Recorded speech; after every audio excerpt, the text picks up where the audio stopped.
Hari ini saya akan menyampaikan firman Tuhan tentang kunci bertahan di tengah ujian.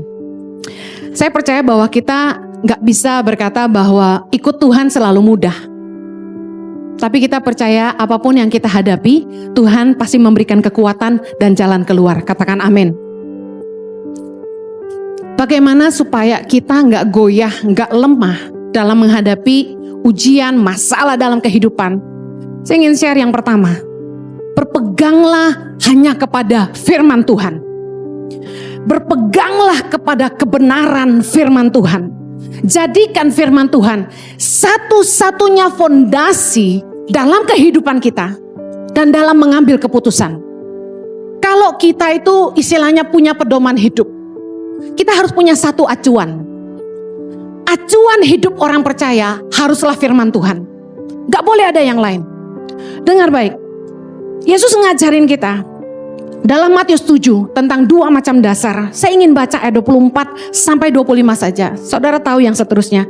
Setiap orang yang mendengar perkataanku ini dan melakukannya, ia sama dengan orang yang bijaksana yang mendirikan rumahnya di atas batu. Ayat 25. Kemudian turunlah hujan dan datanglah banjir, lalu angin melanda rumah itu, tetapi rumah itu tidak rubuh sebab didirikan di atas batu. Yesus kasih ayat firman Tuhan ini untuk kita ngerti bahwa dalam kehidupan akan datang hujan, datanglah banjir, datanglah angin. Yang artinya hidup kita gak akan ada yang namanya problem free. Selalu ada masalah. Baik dalam keluarga, dalam pekerjaan, dalam bisnis, dimanapun, bahkan dalam pelayanan. Selalu saja ada tantangan. Tetapi dengar, Yesus bilang gini, setiap orang yang mendengarkan perkataanku dan melakukannya. Saya bingung kalau orang tuh harus gali-gali arti. Sebenarnya Yesus tuh kalau ngomong straight to the point, mudah dimengerti. Artinya gini, waktu kita ngalamin masalah dalam kehidupan kita, satu-satunya pegangan yang akan membuat kita itu tidak goyah adalah kalau kita itu dengar firman Tuhan dan kita lakukan. Suami saya tadi pagi khotbah tentang 3 macam Kristen, yang salah satunya adalah Kristen tradisi. Yang sebenarnya setiap orang itu kalau ke gereja cuma buat biar merasa enak, oh gue udah ke gereja hari ini. Jadi rutinitas ke gereja. Padahal kesempatan Anda untuk menang seminggu ini adalah dengar firman Tuhan dan lakukan. Kalau datang ke gereja itu miliki iman, hari ini Tuhan akan berbicara kepada saya. Bagaimana sih Kak Heni, Bu Heni cara mendengarkan Tuhan? Banyak orang tanya gitu. Kok Bu Heni bisa bilang Tuhan ngomong gini, Tuhan ngomong gitu? Sebenarnya sederhana. Berapa banyak yang rindu Tuhan bicara sama Anda? Baca firman Tuhan. Cara satu-satunya mengizinkan Tuhan bicara buat kita adalah dengan mendengarkan dan membaca firman Tuhan. Waktu kita baca firman Tuhan, Roh Kudus dalam batin kita tuh akan ngajarin kita. Masalah boleh datang dalam hidup kita, tapi jaminan firman Tuhan, saya tuh selalu berpegang pada apa yang Kristus ajarkan. Yesus bilang gini, barang siapa yang mendengar perkataanku dan melakukannya, lalu kemudian turunlah hujan, datanglah banjir, angin melanda, rumah itu tidak rubuh karena didirikan di atas batu. Yang artinya gini, kalau kita hidup melakukan firman Tuhan, sekalipun badai kehidupan menerpa, kita gak akan goyah. Saya kasih contoh dalam hidup sehari-hari. Sesulit apapun masalah kita, dengar baik. Jangan sampai keluar dari kebenaran firman. Waktu orang butuh uang, firman Tuhan ngajarin, janganlah kamu berhutang apa-apa pada siapapun juga. Kalau ada yang mau catat ayatnya Roma 13 ayat 8. Janganlah kamu berhutang apa-apa kepada siapapun juga. Artinya gini, ketika kita punya kebutuhan, jangan lari dari kebenaran firman Tuhan. Jangan coba menolong dirimu sendiri dengan berhutang sana sini. Hari-hari ini banyak orang terjebak dengan hutang, khususnya pinjaman online. Ini jahat sekali loh aplikasi ini. Begitu mudah didapat pinjamannya, seolah-olah wah ini jalan keluar tercepat. Padahal itu mengikat. Bunganya sangat besar dan melilit dan mencekik, membuat kita nggak bisa napas. Penghasilan kita bulanan cuma buat nutupin utang aja nggak cukup. Kalau orang sudah hidup dalam hutang, hidupnya penuh beban. Ada di sini yang banyak hutang bahagia, sukacita gitu. Gak ada. Orang tuh kalau banyak utang, keningnya nih penuh kerutan. Orang kalau banyak utang, mulutnya cemberut. Sama orang gak nice. Karena dia stres, ngomongnya ngelantur. Orang kalau sudah berhutang, pasti masalah dengan hubungan. Firman Tuhan bilang, janganlah kamu berhutang apa-apa pada siapapun juga. Tapi Bu Heni, saya benar-benar butuh uang. Percaya firman Tuhan gak? Berlutut di kaki Tuhan. Firman-Mu berkata, barang siapa mendengar firman-Mu dan melakukannya, kalau hujan, angin, hujan, banjir datang, dia tidak akan goyah. Tuhan, aku butuh uang. Tapi aku mau pegang firman-Mu, aku gak mau ngutang. Aku percaya Tuhan pasti sediakan. Berani gak? Kita sering kali lebih sok pinter daripada Tuhan. Bu ini gak ngalamin sih? Ngalamin! Justru saya kasih tahu. Keluarga saya hancur waktu saya masih kecil. Itu karena orang tua saya terlilit hutang. Porak-poranda. Makanya saya benci yang namanya hutang. Kalau gak mampu, jangan sok aksi. Kenapa kalau cuma mampu beli mobil bekas harus beli mobil baru? Kalau memang gak mampu beli Innova, kenapa gak beli Avanza atau Xenia yang lebih murah? Kita hidup itu jangan makan gaya. Cukupkan dirimu dengan apa yang kamu punya gitu loh. Kalau Tuhan memang cuma berkati kamu segitu, bersyukurlah. Jangan bandingin hidupmu dengan orang lain. Firman Tuhan bilang cukupkan dirimu dengan apa yang ada padamu. Nah kita gak mau lakukan firman. Kita hidup mewah-mewah, gak mau kalah gaya. Ada orang timur bilang begini, kantong boleh kosong tapi gaya gak boleh kosong. Ngomong kosong loh gue bilangin. Masa Ngana bisa beli tas mahal, kita Tara bisa? Dia bilang gitu. Kita bilang Ngana jual apa? Ngana jual lemper, baru Ngana mau beli tas itu, mau jual lemper berapa truk. Sudah, orang jual tambang emas. Dia jauh lebih dari kita, ngapain kita bandingin diri sama dia? Orang yang bahagia tuh bukan orang kaya, saya kasih tahu. Orang yang bahagia itu orang yang bisa berkata apa adanya. Cukup. Cukup. Ibu-ibu yang punya suami gak kaya, saya tanya, kalau Anda kawin sama yang lebih kaya, Anda jamin Anda lebih bahagia? Katakan sama-sama, belum tentu. Teman saya banyak yang nikah sama cowok yang lebih kaya daripada suami saya. Kami bukan orang kaya, tapi kami bahagia. Karena kita cukupin apa adanya. Bayangin ya, saya kasih contoh. Rumah tangga gimana mau bahagia kalau istri selalu bilang gini, Koko lu bisa beliin istrinya tas Gucci. Koko lu bisa beliin istrinya berlian 2 karat. Nah, gede loh 2 karat itu. Jari lu kecil apa gede gitu kan. Bandingin, tuh adikmu tuh bisa bawa istrinya ke luar negeri. Ada lagi istri-istri yang bandingin tuh. Lu lihat tuh adik lu tuh bisa bawa keluarganya ke Eropa. Tuh lihat tuh adik lu tuh bisa bawa keluarganya ke Israel ikut Pak Jojo. Lu mah apa? Terjadilah sesuai dengan imanmu. Punya iman dong, jangan ngeluh. Amin. Ngomong tuh penuh berkat. Pilihan kita tuh cuma 2, berkat atau kutuk yang keluar dari mulut kita. Udah pegang firman Tuhan. Saya berkati suami saya terus. Jojo, kebajikan dan kemurahan Tuhan akan mengikuti kamu seumur hidup kamu. Gitu dong. Jangan bilang, Koko gue udah bawa bininya ke Paris 3 kali. Lu baru sekali, itu pun gratis gitu. Gak gitu dong. Udah pegang firman Tuhan aja. Firman Tuhan bilang kita nggak boleh jadi penanggung hutang. Ayatnya di mana? Banyak, tapi saya baca satu. Amsal 22 ayat 26. Jangan engkau termasuk orang yang membuat persetujuan dan yang menjadi penanggung hutang. Ada satu cerita. Orang ini meminjamkan kartu kreditnya kepada temannya. Temannya pakai kartu kredit temannya ini untuk ambil dana tunai. Lalu apa yang terjadi? Temennya kabur. Temen kerja bareng loh. Ini yang ngomong gini ke kita udah 3 orang ya. Terus saya bilang, kenapa kamu pinjemin kartu kreditmu ke temenmu? Why? Demi persahabatan. Hei, saya kasih tahu, firman Tuhan bilang jangan jadi penanggung hutang. Lakukan firman Tuhan, kita akan terhindar dari masalah. Amin. Saya buktikan kebenaran firman Tuhan, udah bilang jangan jadi penanggung hutang. Lu so heroik bantuin orang. Satu kali orang datang kepada saya mau pinjam uang. Bu Heni, saya mau pinjam uang berapa waktu itu dia ngomongnya? 30 juta. Buat apa? Buat perbaiki atap rumah orang tua saya. Saya bilang gini, saya tidak pernah memiutangi orang. Loh, kenapa Bu Heni?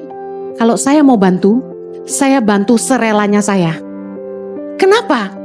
Supaya hati saya tetap damai. Anda pernah ngutangin orang dan orang itu gak bayar? Pernah? Bagaimana perasaan Anda terhadap orang itu? Bisa bersih? Bisa tulus? Gak bisa. Lihat mukanya. Saya gak lihat Anda ya, saya lihat suami saya aja. Nanti tersinggung. Lihat suamiku. Kan ilustrasi, takutnya salah sangka ya kan. Udah suamiku aja ya nak, sayang ya. Kita kalau tuh orang ngutang sama kita dan dia gak bayar, kita gak mungkin tetap jaga hati kita bersih. Gak mungkin hati kita tulus, tetap baik, mengasihi dia. Gak mungkin. Kita liatin dia gini, munafik lo, bayar utang lo. Utang gak bayar-bayar, tapi eksis di sana sini. Makan di kafe ini, di restoran itu. Bayar dong utang lo, gitu. Hati kita gitu, benar gak? Saya gak mau seperti itu. Waktu orang datang sama kita, mau teman mau saudara ya, saya ngomong apa adanya. Mau datang sama saya, pinjam 25 juta, pinjam segini. Saya bilang gak bisa. Saya bukan orang kaya. Saya ini apa adanya. Jadi kalau saya mau bantu orang, saya bantu serela saya. Nah, ada satu kali orang ini pintar banget. Dia bilang gini, ya udah naikin serelanya. Dia bilang gitu. Hah? Aduh. Dia tanya, emangnya Ibu Heni relanya berapa ngasih saya? Ditanya loh. Harusnya kan terserah gue, ntar gue yang transfer gitu kan. Ini pinter nih. Saya bilang relanya 5 juta gitu misalnya. Jangan dicatat ya, habis ini datangin saya. Gak ada ya 500 rupiah. Terus dia bilang gini, boleh gak dinaikin serelanya 10 juta? Hah? Kagak bisa, gue bilang gitu. Bu Heni gak ngutangin, Bu Heni kasih saya. Dia bilang gitu. Enggak, gak bisa. Saya bilang, kok kamu yang nentuin saya mau kasih berapa? Haleluya. Dengar baik. Kalau kita ngutang sama orang, kita akan dipandang rendah sama orang. Lebih baik tuh jangan ngutang, udah berharap sama Tuhan. Kalau Anda terlilit utang hari ini, apa yang Anda harus lakukan? Number 1, berharap sama Tuhan. Yang kedua, kita lihat apa yang kita punya dan bisa dijual, lebih baik kita jual. Jangan gini, minjem sama orang, tapi sendiri masih punya mobil mewah. Apaan sih? Jual dulu mobil lu gitu kan. Jadi ada orang yang misalnya ngutang sekian, dia gak mau lunasin. Dipegang sisanya dia beliin mobil. Gak bisa gitu dong. Orang gimana mau bantu kamu? Dia lihat kamu aja masih seneng hidupnya. Jadi kalau kita tuh mau dibantu orang, jangan eksis di sosial media itu gayanya mewah-mewah. Kita yang bantu jadi malu. Ngapain gue bantu dia? Ternyata dia lebih kaya dari gue gitu kan. Dengar. Jangan berhutang, karena firman Tuhan bilang, yang berhutang itu jadi budak dari yang menghutangi. Amsal 22 ayat 7. Kemudian, kita tuh cenderung, kalau punya masalah, kita selalu datang minta nasihat dari orang. Salah nggak? Nggak salah. Tapi, dengar baik, kita harusnya itu lihat apakah orang yang kita mintain pendapat, dia itu hidup berdasarkan firman Tuhan apa enggak. Jangan mendengar nasihat orang fasik, kata firman Tuhan. Jangan datang ke orang yang salah. Karena dengar ini baik-baik. Mereka yang memberi masukan tidak ikut menanggung akibat dari keputusan Anda. Misalnya orang kasih Anda masukan. Udah, ceraiin aja suamimu. Terus Anda ikutin masukan teman. Kan saya lihat di IG tuh, waktu saya daily devotion saya lagi di-upload tentang pernikahan. ada perempuan-perempuan yang marah sama saya karena mereka sudah bercerai dan khotbah itu tentang jangan bercerai. Enak aja, kalau kita bonyok dipukulin suami, emangnya harus diam aja? Lah berarti dia belum dengar khotbah saya yang lain gitu kan.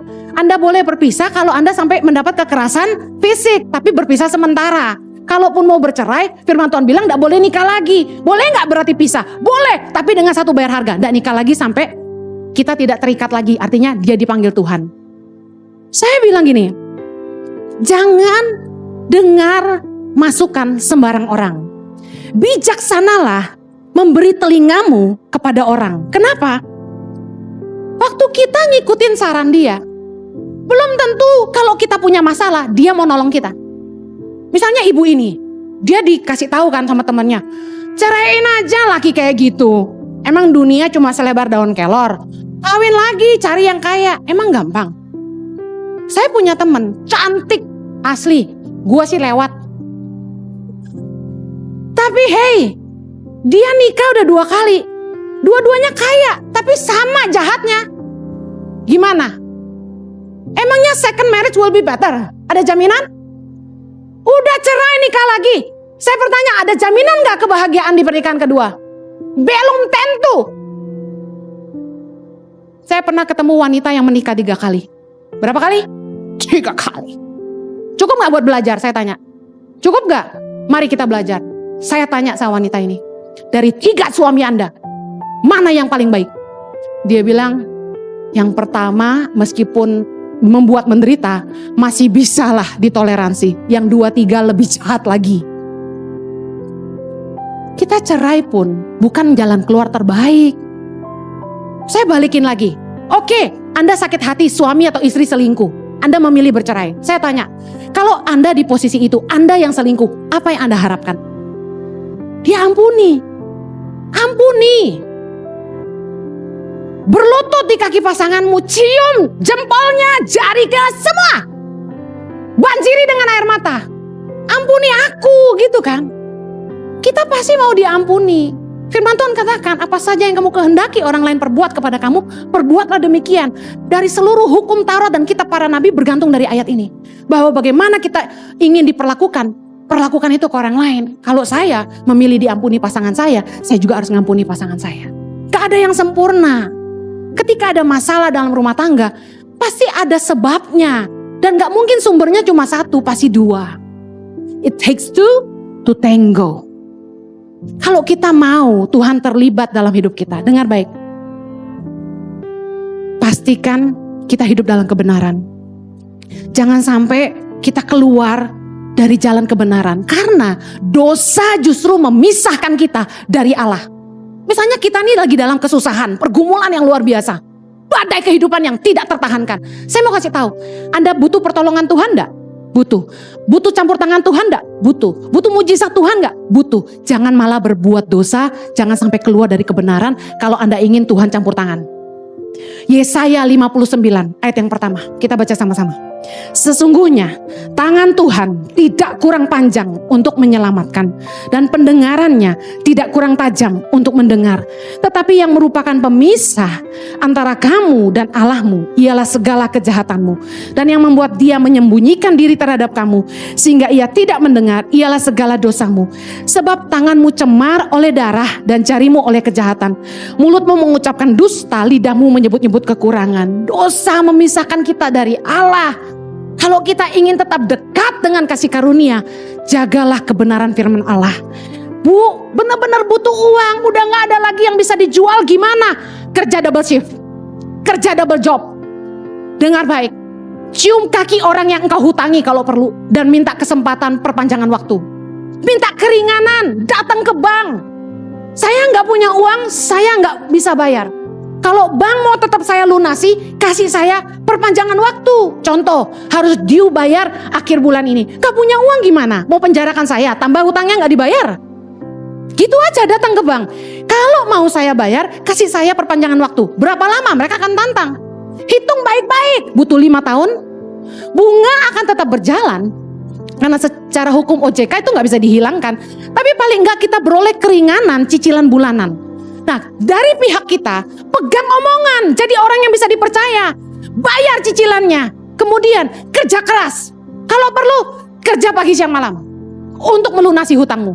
Jangan sampai matamu tertidur sampai hutangmu lunas. Istirahat dong Bu Heni, boleh dong. Tapi kurangi main-mainmu, kerja keraslah. Amen. Saya percaya berkat Tuhan pasti mengikuti kamu. Mujizat Tuhan pasti tersedia bagi kamu. Katakan amin. Haleluya. Kalau kita sampai berbuat dosa, saya mau kasih tahu, Tuhan malah tidak akan bela kita. Karena kita tidak mungkin memperalat Tuhan dalam tanda kutip untuk terlibat dalam kejahatan kita. Misalnya ada satu direktur, dia ngelamar kerja di sebuah perusahaan besar.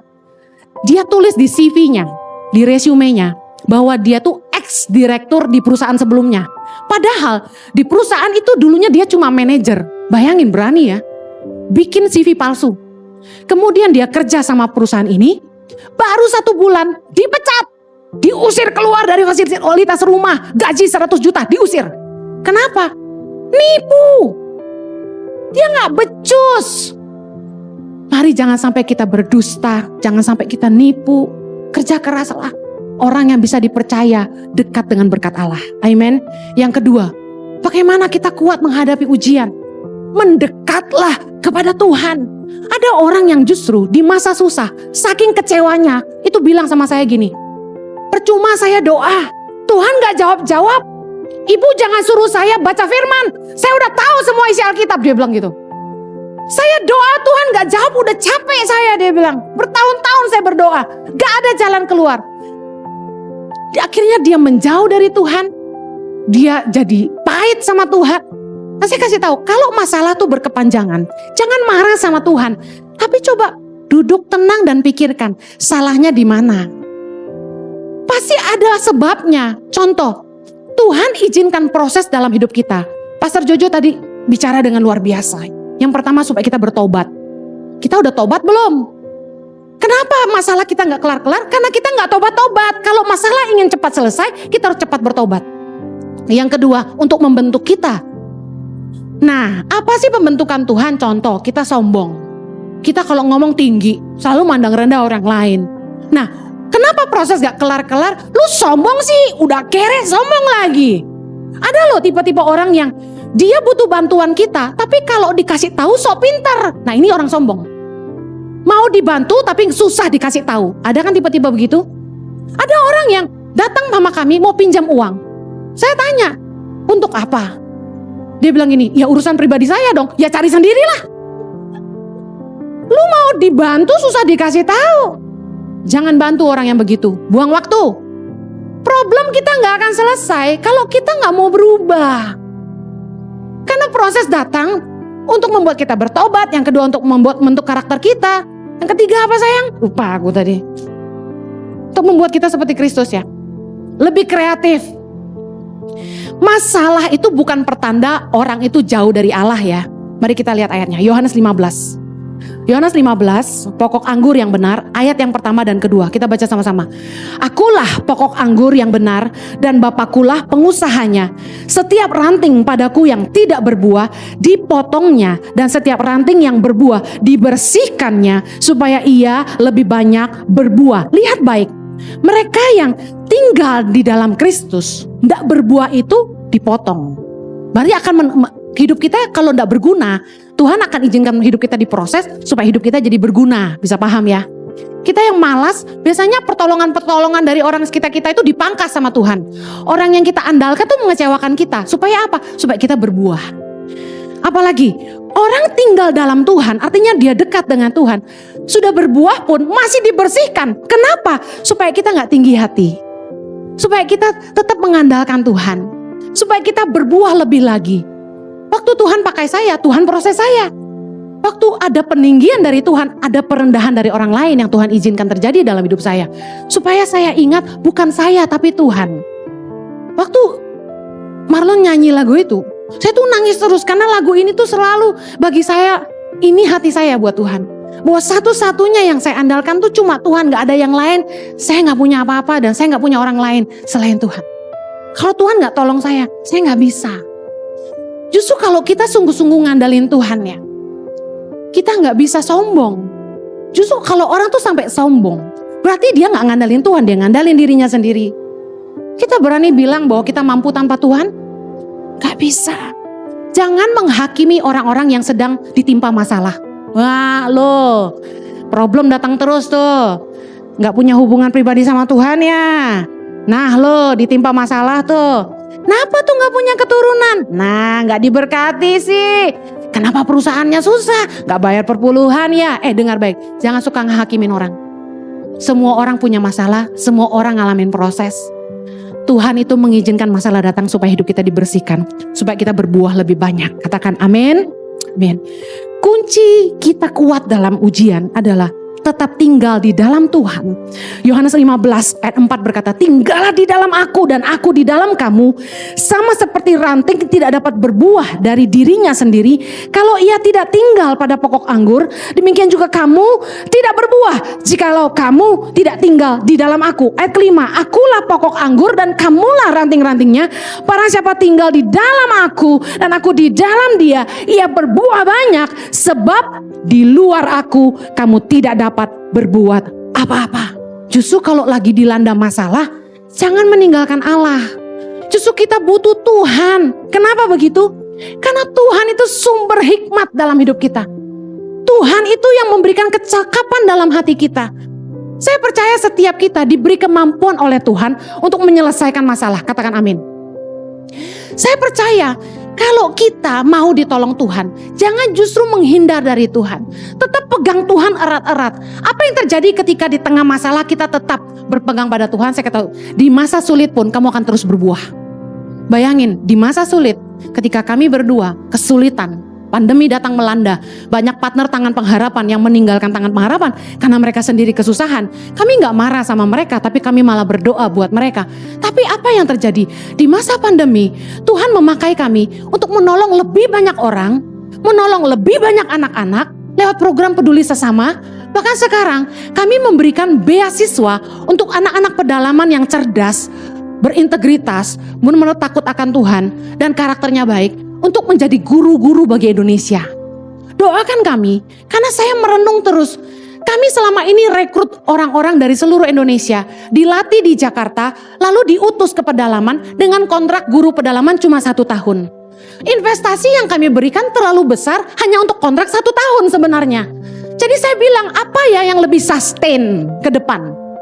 Anak-anak ini yang harus dijadikan guru.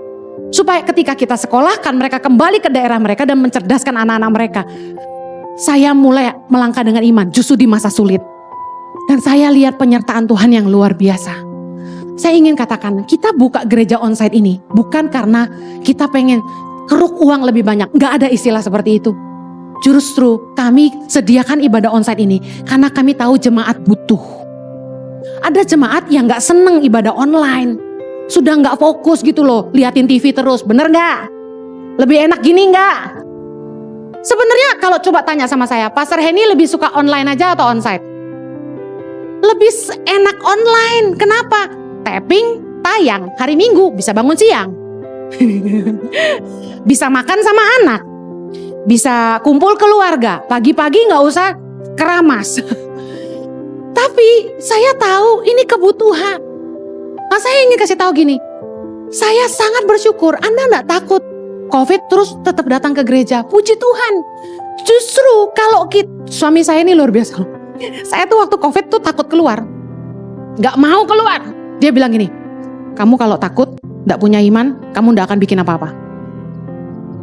Kalau kita selalu takut, kita akan bikin apa-apa.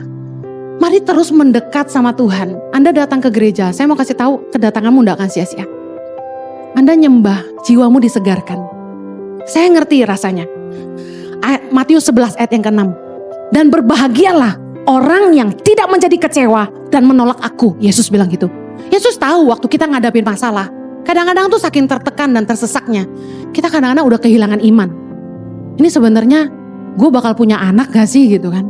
Sebenarnya Tuhan bakal berkati gak sih? Gue rindu punya ini, gue rindu bisa begitu. Sebenarnya mungkin gak sih? Kadang-kadang kita tuh udah gak bisa lihat lagi mimpi kita tuh akan terjadi. Tapi dengar baik, jangan jadi kecewa dan menolak Tuhan. Amin. Engkau akan berbahagia kata Yesus. Kalau engkau tidak jadi kecewa dan menolak Dia. Percayalah Tuhan itu setia. Saya percaya Tuhan pasti sediakan jalan keluar. Saya ingin akhiri karena waktu yang terbatas. Di tengah masa sulit, tenang dan berdoa. Di tengah-tengah badai, tenangkan jiwa kita. Firman Tuhan berkata, kuasailah dirimu dan jadilah tenang supaya kamu dapat berdoa. Artinya gini, waktu keadaan kita sedang panik, masalah banyak. Kalau kita tidak tenang, jiwa kita nggak tenang, kita nggak bisa doa. Kita pasti sibuk cari jalan keluar. Waduh, telepon siapa ya? Siapa ya yang bisa bantu saya ya? Saya kasih tahu, jangan ngandelin orang kuat. Firman Tuhan berkata dalam Mazmur 146 ayat yang ketiga, janganlah percaya kepada para bangsawan, kepada anak manusia yang tidak dapat memberikan keselamatan. Saya ini udah belajar ngandalin orang-orang hebat yang berjanji tapi tidak pernah ditepati. Saya sama suami itu udah bolak-balik ketemu konglomerat di Indonesia, bukan gak pernah. Mereka janji, saya akan bantu kamu. Kamu kurang berapa setiap bulan? 1,5 M, telepon saya pasti bantu kamu. Kami tidak pernah telepon siapapun. Suami saya dikasih nomor telepon orang-orang yang terkenal di Indonesia. Disuruh bilang gini, Pak Jojo butuh apa-apa, telepon saya. Kami tidak pernah telepon. Kenapa? Karena satu-satunya yang kami andalkan cuma Tuhan. Amin. Dengar baik. Jangan ngandalin teman, jangan ngandalin orang kuat. Teman itu justru kita temukan yang terbaik tuh di masa sulit. Siapakah mereka? Bukan orang-orang yang kita cari, tapi orang-orang yang tetap tinggal bersama kita ketika kita kesulitan. Mereka yang peduli sama kita. Salah satu tanda dari Tuhan untuk saya berhenti khotbah keliling adalah di masa pandemi.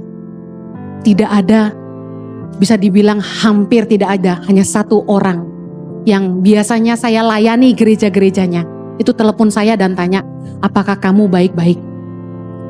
Bayangin, 15 tahun khotbah keliling gereja-gereja, kecil dan besar. Gembala-gembala itu harusnya jadi sahabat buat saya, karena saya khotbah setahun bisa 2-3 kali di gereja yang sama. Tapi waktu pandemi datang, mereka batalin pelayanan saya tanpa kasih kabar sama sekali dan tidak pernah tanya bagaimana hidup saya. Mereka tahu saya hidup dengan iman. Saya sangat hargai cuma satu teman yang telepon saya. Apakah kamu baik-baik saja? Meskipun dia tidak bantu apa-apa, tapi saya hargai dia cuma sekedar telepon aja. Justru saat Anda sedang menghadapi masa sulit, izinkan Tuhan membuktikan siapa teman-teman terbaik. Amen. Di tengah masalahmu, jangan panik, jangan berusaha telepon sana sini, cari orang kuat bantu kamu. Tenang, berdoa, karena Tuhan sumber hikmatmu, sumber kekuatanmu, dan sumber jalan keluar bagi hidupmu. Saya berdoa, masa sulit Anda akan cepat selesai. Mari terus mengandalkan Dia, mari kita berdoa. Yang punya beban di hadapan Tuhan, yuk angkat sama Tuhan. Engkaulah satu-satunya yang kami andalkan ya Tuhan.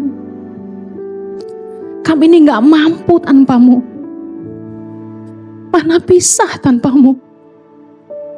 Terlalu berat. Kami butuh Tuhan. Kami butuh kekuatan Tuhan. Curahkan anugerah-Mu Tuhan. Kasih karunia-Mu yang memampukan kami. Kasih karunia-Mu Tuhan. Mari minta kasih karunia Tuhan. Kasih karunia adalah kekuatan untuk menanggung penderitaan. Minta sama Tuhan. Aku butuh kasih karunia-Mu Tuhan. Aku percaya Engkau pasti memberikan hikmat, kekuatan, jalan keluar. Tuhan sanggup mengubahkan masalah jadi berkat. Tuhan sanggup mengubahkan yang buruk jadi baik. Tuhan sanggup mengubahkan penyakit kami menjadi kesaksian yang mempermuliakan Tuhan. Kami berdoa Tuhan, Tuhan sediakan jalan keluar buat umat-Mu. Di dalam nama Yesus, bilur-bilur darah-Mu menyembuhkan kami. Haleluya.